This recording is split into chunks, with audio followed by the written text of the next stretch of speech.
Hi, this is Ike from Groovy Entertainment. Today we got another book on record to play for you. Today's book is The Story of the Bremen Town Magician from 1970. So let's get started.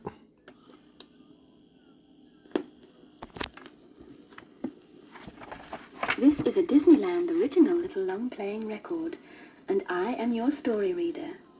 I am going to begin now to read the story of the Bremen Town Musicians. You can read along with me in your book. You will know it is time to turn the page when Tinker Bell rings her little bells like this. Let's begin now. Once there was a donkey who used to carry sacks from the mill without getting tired. One day, as he became old, his strength wore out. The donkey's owner decided to get rid of him. The donkey, hearing this, ran away and started on the road to Bremen. There he thought he would become a town musician. On his way, he met a dog who was panting as though he had run too hard. "What's the matter?" asked the donkey. "I'm very old," answered the dog. "I can't keep up with the hunting pack, so my master has turned me loose." "I'm going to Bremen to be a town musician," said the donkey. "You can come along. I'll play the flute, and you can play the drum." Later they came across a cat by the side of the road. He looked very sad. "What's the matter?" asked the donkey. "I'm old and tired," answered the cat, "and I can no longer catch mice. My mistress chased me away." "Why don't you come along with us?" asked the donkey. "We are going to Bremen to be town musicians. You are very good at serenading, so come along."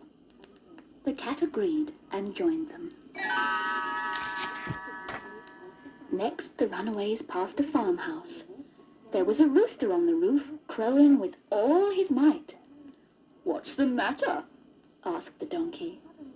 "Just because they're having dinner guests, the farmer and his wife are going to turn me into soup," said the rooster. "We are going to Bremen to become town musicians," said the donkey. "Your voice would add quality to our group. Come along with us." The four walked down the road and into the woods. It was getting dark, so they stopped for the night. The donkey and the dog laid down beneath a tree, the cat curled up on a branch, and the rooster flew to the top to act as a lookout. They were just settling down when the rooster spotted a light in the distance. "It could be a house, which would be more comfortable than this," said the donkey. "Let's go and have a look."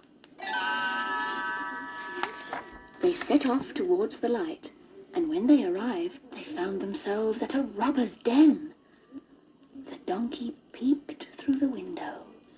He told his friends that he saw a table full of food, and that the robbers were eating it all. "Oh, if only we were inside," said the donkey.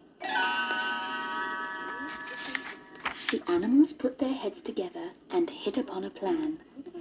They stood in front of a window and started their music. The donkey hee-hawed, the dog howled, the cat meowed, and the rooster crowed. Then they crashed through the window and frightened the robbers, who ran out of the house and into the woods. The hungry animals sat down at the table and had a feast. After dinner, they put out the light and went to bed. The donkey slept on a bed of straw. The dog laid down behind the door. The cat settled down by the fireplace, and the rooster perched on a rafter. Soon they were all sound asleep. After midnight, the robbers went back to investigate. The leader sent one of his men into the house.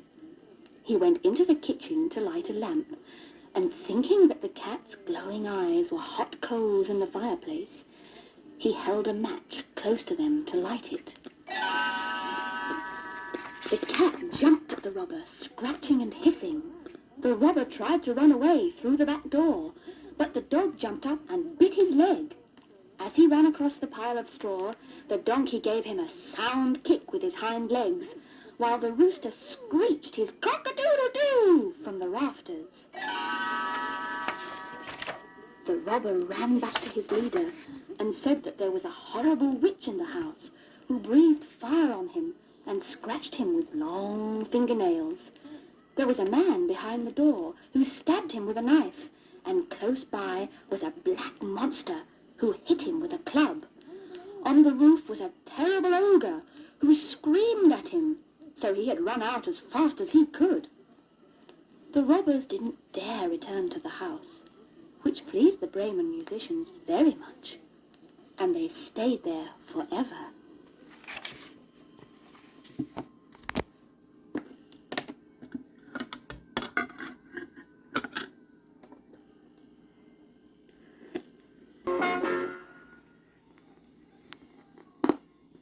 So that was the story of the Bremen Town Magician from 1970. So if you like, subscribe, share, and comment, and have a groovy day. And our next book will be The Little Boy with a Big Horn.